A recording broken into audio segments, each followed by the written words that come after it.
just when I thought, yes, Lord, it's cool, it became hot again. But it's all right. This week is cool.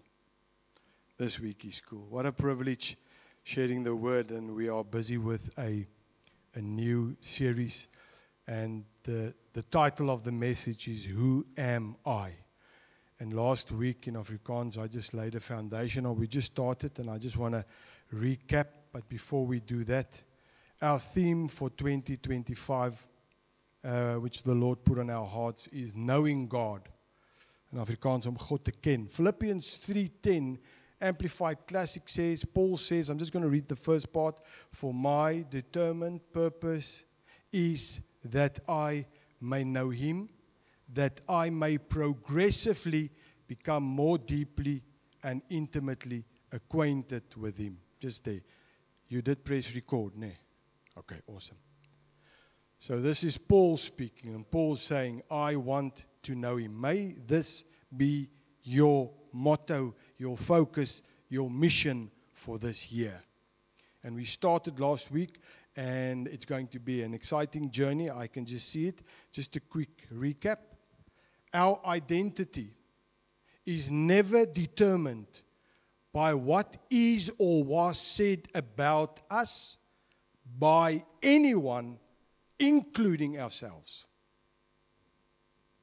Our identity is not determined by our past or things that happened to us or by situations or circumstances. A lot of people want to camp near or with their past. And whatever they do in life, their past is the excuse. I can't do this because my parents or my mom or my dad, or I can't do this because I grew up poor, or I can't do this, and. And in the Lord, we don't have a past. We only have a now and a future. Because the moment I'm born again from above, I'm in a total new bloodline, I'm a total new species, and whatever happened, happened. I don't say that it did not happen. But we can't use that as an excuse anymore, because this is the way that my life is going, and you know why? It's because of. We can't say that anymore. Our identity is determined by our Maker, by God. And what He says about me, I am who He says I am. And sometimes He says things about you and me, and then we think that can't be true. Because we know what we are busy doing, how we fail, what we say. We know the tantrums that we throw. But when God speaks to us, He always speaks the truth. And the truth is that we are who He says we are. Because He paid the price already. So now we are what He says. And if He says, I am more than a conqueror, that I am. That I am. And there's an open invitation from Abba Father to live from the fullness of who He is in and through us. Isn't that awesome? An open invitation. And this is what we must share with the world. Our main scripture, 2 Corinthians 5:21. I'm going to read it out of the Amplified Classic and out of the Passion Translation. Amplified Classic says, for our sake He made Christ virtually to be sin. He just didn't take our sin upon Himself. He became sin. To be sin who knew no sin, so that in and through Him we might become endued with, viewed as being in and examples of the righteousness of God. So He became sin so that we can become His righteousness. He didn't take our sin so that we can take His righteousness. He became our righteousness. In Jesus, I am righteous, completely righteous. What we ought to be, approved and acceptable and in right relationship with Him by His goodness. To think that whenever we come before God, He never goes, oh, my goodness, here's Fana again. When He looks at me, He sees a righteous person. I meet all the standards that He set out that I must meet. He met it in Jesus Christ, and because Jesus Christ is my life, I meet it. I'm totally righteous. Listen to the Passion Translation. It says, "For God made the only one who did not know sin to become sin for us, so that we who did not know righteousness might become the righteousness of God through our union with Him." Now, it's so important. I said that this theme is, who am I? But with the undertone, if you can say, God's righteousness. Now, let's quickly just a recap. Righteousness is the following. It's in the Greek Concordance, in the Strong's, it's G1343. And it's a word in Greek, and it's dikaios hunei. Oh, praise the Lord. Anyway, and it means the following. Listen to what it means, because it's so important. It means the following. Number one, it means to be right with. In other words, to have equal standing. So I am righteous, and that means I am right with God. I've got equal standing in front of Him as Jesus Christ has in front of Him or with Him. I've got equal stand. Have you ever thought about that? Number two, to owe nothing. Righteousness means to owe nothing. In other words, to be innocent.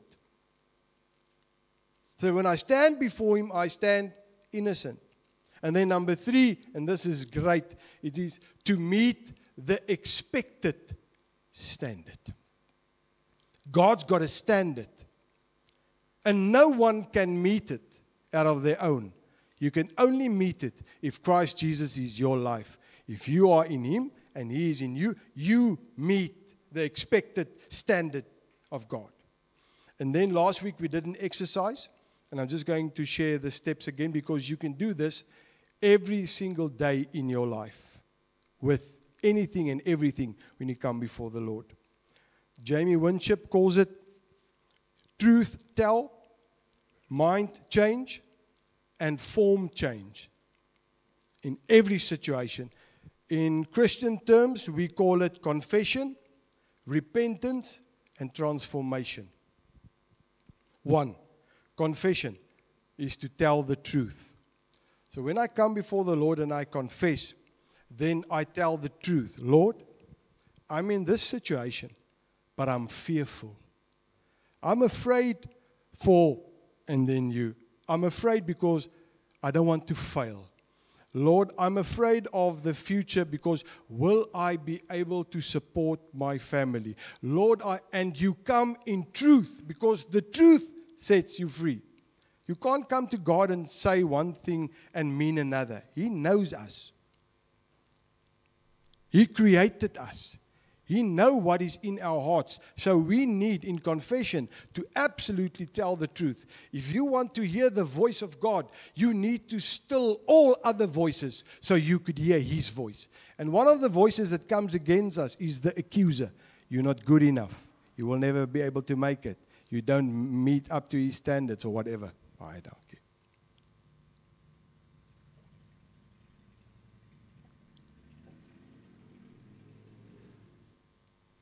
So that's a voice that you need. So that's why in confession you come and you say, Lord, I've got this, or I fear this or this. And then number two, repentance.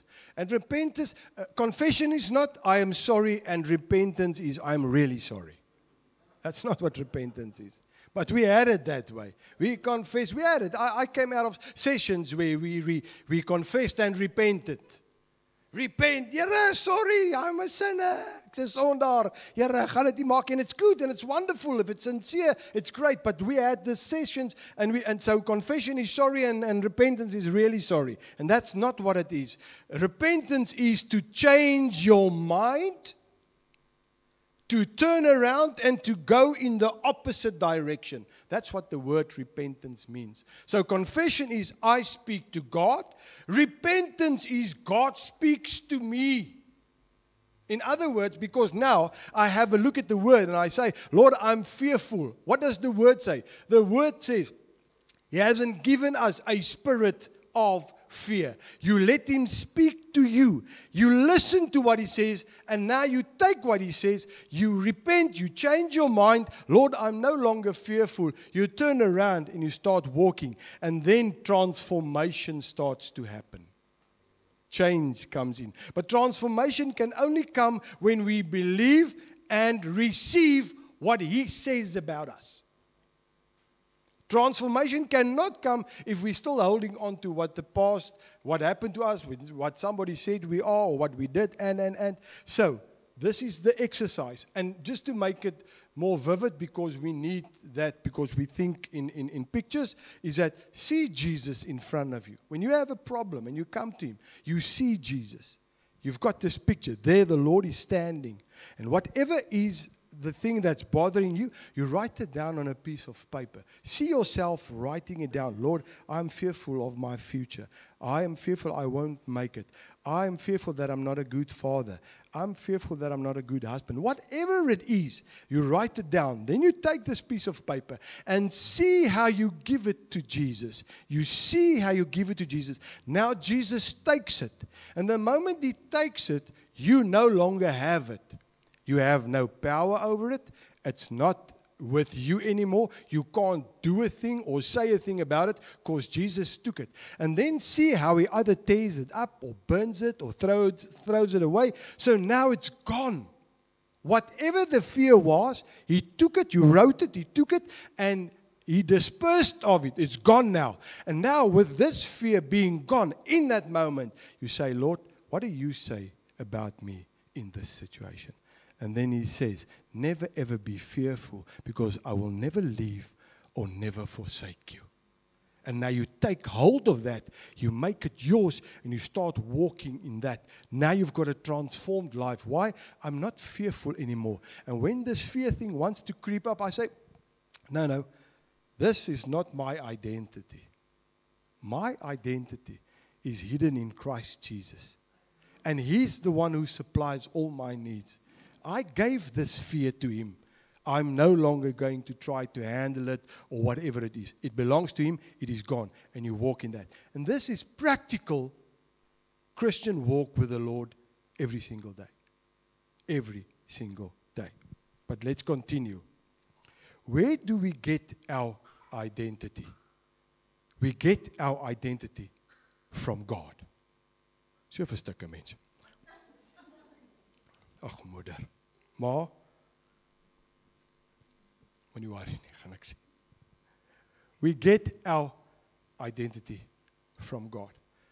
Do I want to know who I am, what he created me to be, how to function? Why not go to your maker? We go to everybody else, to all these self-help books as well. How to be the best you, written by Wang Hu from Shanghai, Flying High, or whatever it is. And we buy it. 7 steps to the man you always wanted to be. Step number 1, be a man. Thank you very much. 9 steps to loving your wife more. Whatever. It's all these things and what. Yet we don't go to our maker. You know why? Because does he speak to us? Yes, all the time. All the time. Every single day. All the time. We just don't listen to his voice. Lord, help me. And then off you go and you think there some other miracle must happen.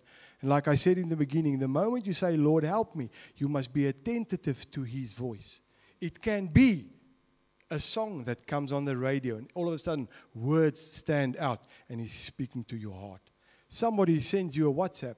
God's got your back. He speaks to you. But I'm waiting. Good morning, Fana. How's things going? Genesis 1:26. God said, let us, Father, Son, and Holy Spirit, make mankind in our image. I said, where do we go to find out who we are? To our Maker. He made us and he said, make mankind in our own image, after our likeness, and let them have complete authority over the fish of the sea, the birds of the air, the tame beasts, and over all the earth, and over everything that creeps upon the earth. amper sê ek, and even the creeps. No, there's no creeps. When it comes to the Lord, everybody, almal is kosbaar. So in other words, man was created in the image of God. That's what the Bible says. So man was created blameless and complete, the Hebrew word says, without blemish, perfect in the image of God. Perfect. Man was created and met the expected standard of God, righteousness.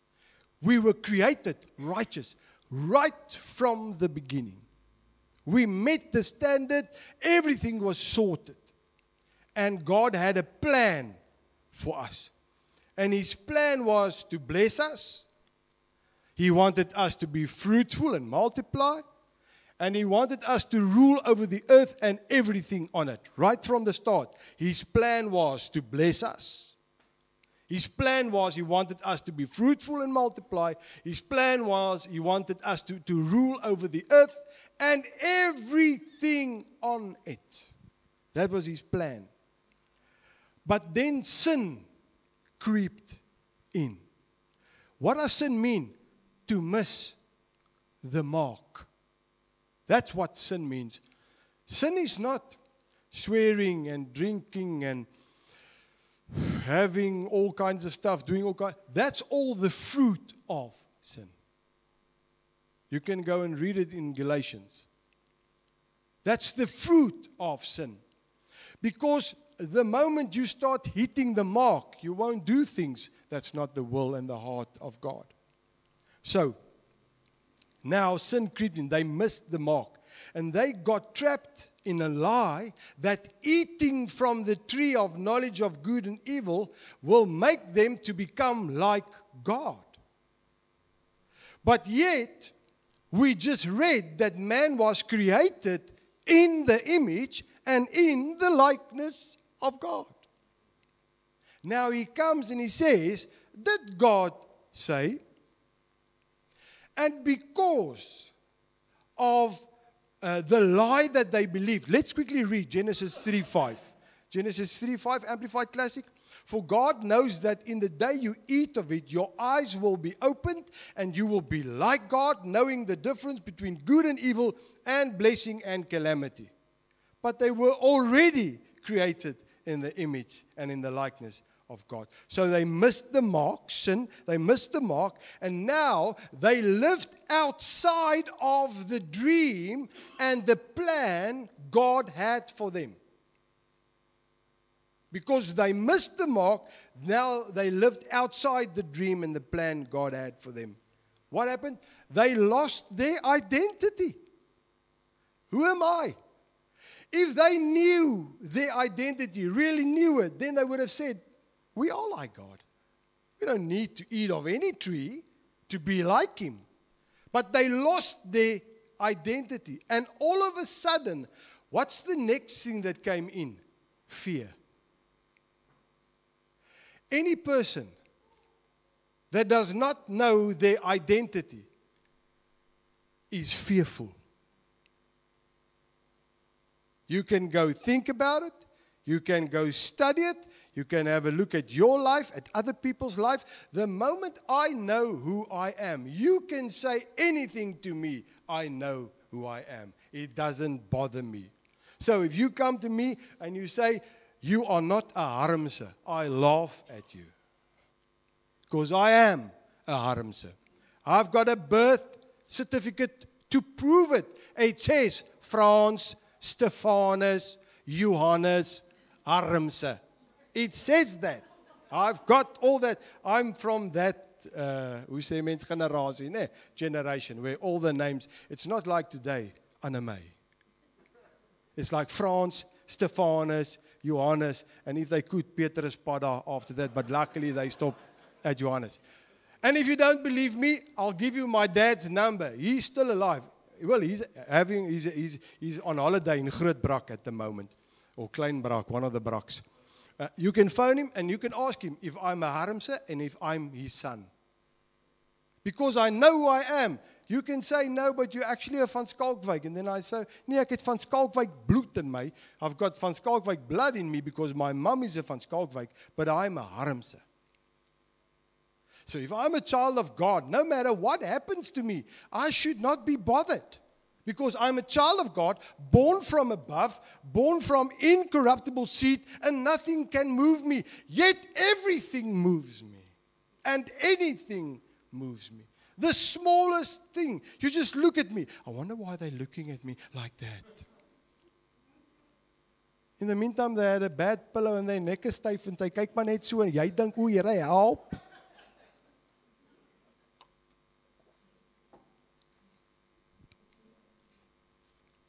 Don't fret or fear, buy them a nuwe kussing. So because I don't know, now fear creeps in. Genesis 3:10, let me quickly read. He said, all out of the Amplified Classic, he said, I heard the sound of you. This is now Adam, walking in the garden, and I was afraid because I was naked and I hid myself. They were walking with God every evening. The Bible says in the evening, God came and he walked with them. What a wonderful time. And all of a sudden, now kruip hulle weg. Now they're hiding. And God's walking, and I think he's going, Adam. Because he's used to finding him there by the mulberry bush. Hulle pluk altyd moerbye. So they're busy. Hande is lekker vuil, having a nice eat there by the mulberry bush. Adam. Adam. Klein stemmetjie. Ja, Here. Yes, Lord. Why? I'm afraid. Why are you afraid? You don't even know what the word means. No, Lord, I'm naked. Who told you naked? Daar gaan die vinger pointing. Die vrou wat die Here vir my gegee het. It's this woman you gave me, Lord. What does Eve do? No, it's a snake, Lord. And today, you can ask anybody in the regering as well. It's never the ruling party. It's always the next party. And whatever. And this is life.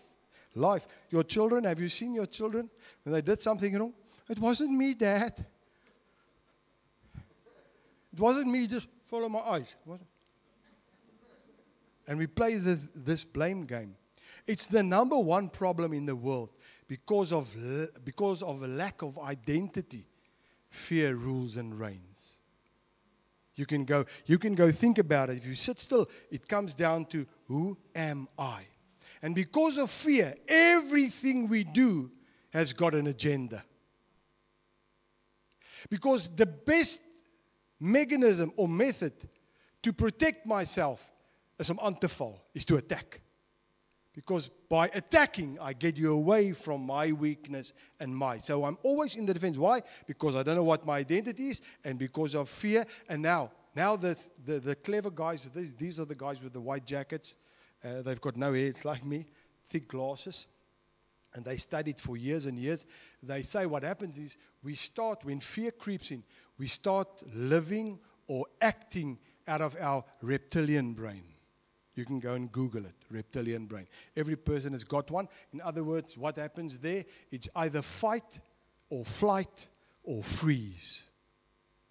Every single animal has got that. Because you're either fighting or you're on flight or you freeze. And then there's other stuff that happens as well. But the moment you're acting out of fear, you cannot make any reasonable logic choice. Because you're functioning out of your reptilian brain. It cannot think logically. You can go and Google it after this service. You're either fighting, or you're running away, or you're just freezing. You don't say anything. Because the reptilian brain is all about the basic instinct of survival. So when that happens, I mean, if somebody comes and there's danger, you act immediately. You don't even think. You don't go sit down and say, okay, I see danger is coming my way. Let's just quickly think about this. I think this is nogal ernstig. I've got to do something about it. So let's just move over to the left and maybe it will pass. It happens like this. Something happens, you jump to one side and then you go and you go, whew, that was close. It's automatic. You didn't think about it. You didn't work through it. But now in life, because I don't know my identity, I'm always acting in fear. It's never logic. It's always out of the reptilian brain. So it's either fighting. You can say something nice to someone, and all of a sudden they in this fighting mode, and you think to myself, my goodness gracious, where did that come from? It's because you cannot make any logical decision if you're not acting from you, and they call it the neocortex. That's for higher level thinking. If you're in your reptilian brain. This is just the clever people. You can't hear the voice of God when you're functioning from out your reptilian brain. Because you're in fight and flight mode. You can't hear the voice of God. So that's why fear must not be part of us. That's why we need to know our identity. God created us with this reptilian brain because this makes us survive. It's there to survive. Things happen automatically. So the human race is acting out of fear. Churches is acting out of fear. Churches in Malmesbury is acting out of fear. Wow, I've got to get the biggest band. Why? Otherwise my members is going to leave. Is it about the kingdom or is it about how many members I have? You can go, and you can go and think of anything that happens all over. I've got to have this advert, make it the best advert, because I've got the best product, because then people will buy it. It's not that let's everybody have a piece of the cake. Let's do the best we can do. Let's do what God called us to do. Who am I? My identity I find out from Him, and now I live in my identity. And I'm not bothered about the guy next to me or the guy after that or this business or that business. Why? Everybody has a place under the sun. God loves all His children and He looks after every single body. And now, what happened? There came a break in this love relationship between God and man. And Satan thinks, I have won. But God can never, ever be caught off guard. Because of the sin of Adam and Eve, God does not abandon His plan for mankind. Never, ever. His heart and plan is still for them to be blessed, to be fruitful, to multiply, to rule and to reign. It has never ever changed. Genesis 3:15 says, and I will put enmity between you and the woman, and between your offspring and her offspring. He will bruise and tread your head underfoot, and you will lie in wait and bruise his heel. Here's the first promise of the seed of the woman, who is Jesus Christ, that He will defeat the devil. The first promise. So what did Jesus do? Jesus came and He restored, and this is what we are looking at during this wonderful feast that we are going in. He died on the cross of Calvary so that we can have our true identity, because there's a real you and me, there's a false you and me, and there's a true you and me. The false you and me is who we believe we are because of circumstances and what everybody says we are. That's the false you and me. Then there's the real you and me. This is the person sitting here watching the video, listening to the podcast. You know your fears. You know your shortcomings. This is the real you. And then there's the true you. This is the one God speaks to. You are more than a conqueror. I sorted everything out. You can do this. You are this. That's the true you and I. And that's where we need to go. We don't need to stay in our real selves. We need to get over into our true selves, because that's our identity. And that is who I am in Him. And we need to take hold of that. So Jesus came and He restored our identity on the cross of Calvary. And now again, I am blessed in Him.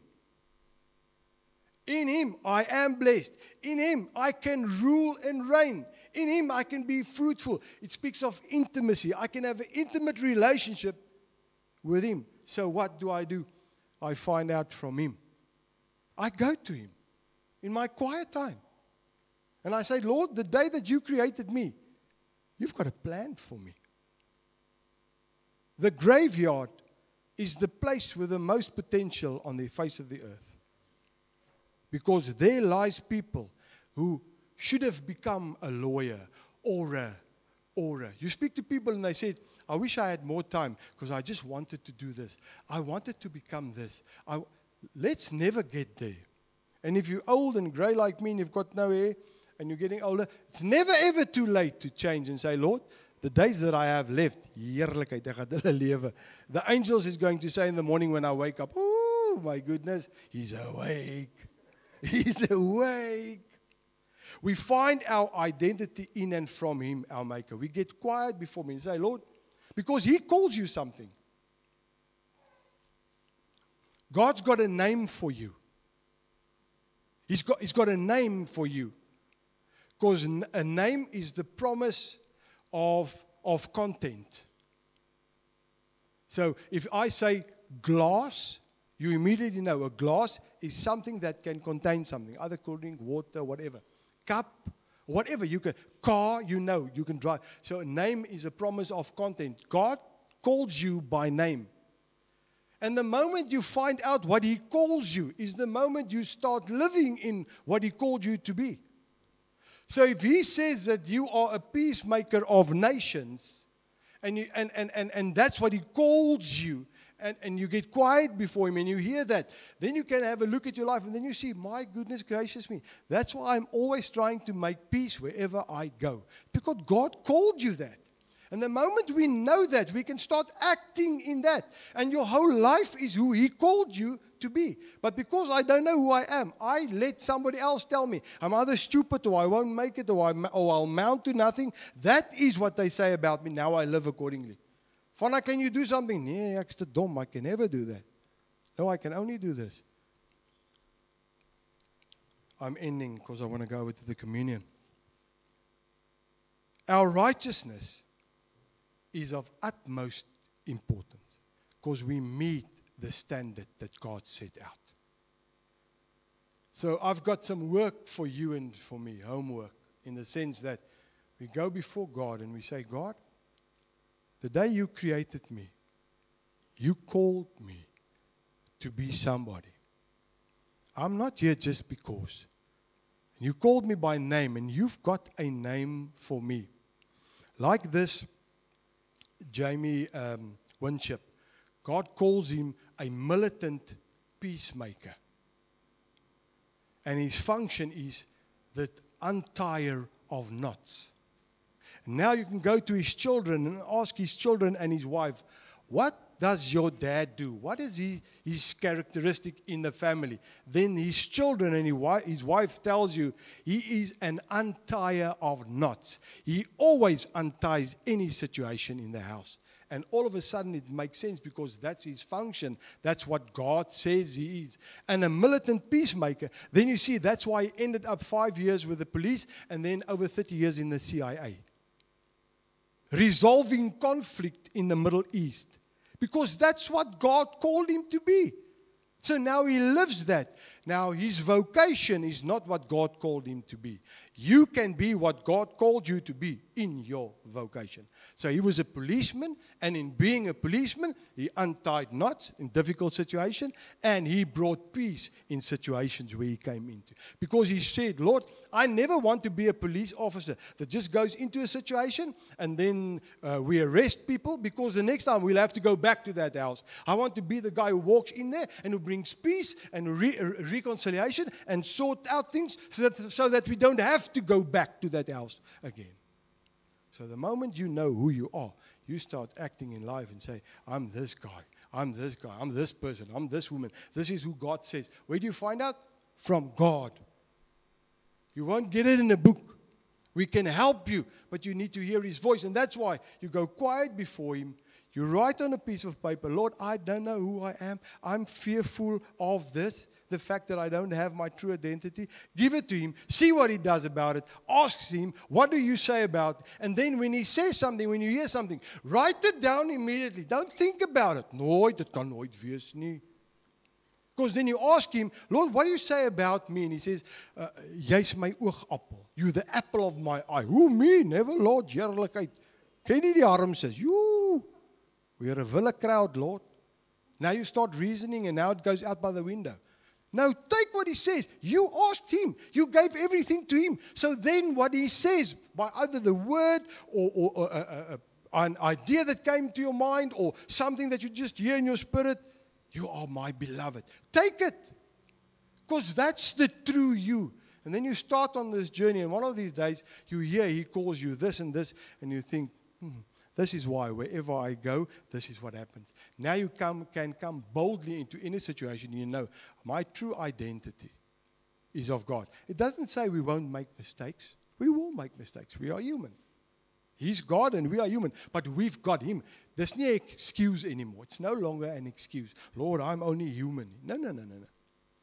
Lord, I'm human, but your spirit lives in me. So the fullness of the Godhead lives in me. And Lord, I know who I am. Now I can boldly come before your throne of grace. I can boldly walk, pick up my head and say, in the name of Jesus, and I can start making a difference. Why? I know who I am. But if I don't know who I am, anything that anybody says against me will take me down. Sal die mat onder my voete uitdruk. Because I don't know who I am. We must go to God to find out who we are. Let's just close our eyes.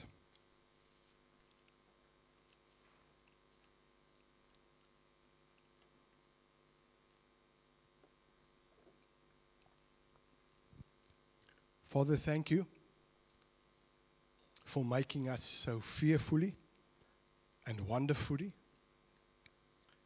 Thank you that Psalm 8 teaches us that you made us just lower than yourself.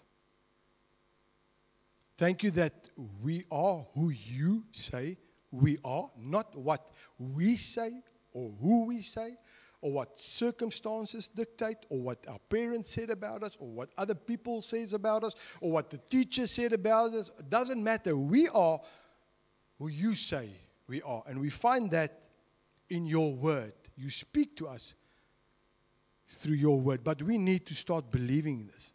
If we don't believe it, it's just like nice words written down and maybe it's for somebody else.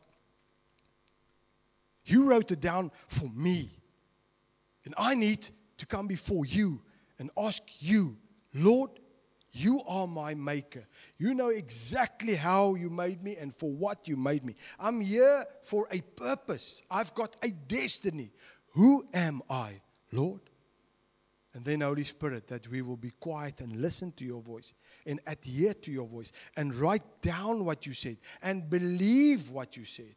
Not just think about, can it be, but believe what you say about us. We need to believe it because then it will start becoming our identity. Fear will no longer be part of our lives, and we'll start acting exactly the way you want us to act and do the things you want us to do. Lord, we are in an identity crisis. The world is in an identity crisis. When a man doesn't know he's a man, when a man must think he's a woman or something else and the other way around, then we've got one big identity crisis. You made us with a plan and a purpose. And thank you, Lord, that when we come before you in sincerity, with a sincere heart and say, Lord, I need to know, you will speak to every single one of us who are sincere and who come to you and say, Lord, I really need you to speak to me. You will never ever just leave or forsake us. You will speak to us and you will make sure that we know who we are in Christ Jesus. And that's my prayer. Who am I? Is to find it out from my Maker. Because when I find my true identity, fear can no longer rule and reign over my life. Then I can be who you created me to be. Holy Spirit, come lead us in this. And help us to believe what God says about this. We pray this in the wonderful name of Jesus. Amen. Amen.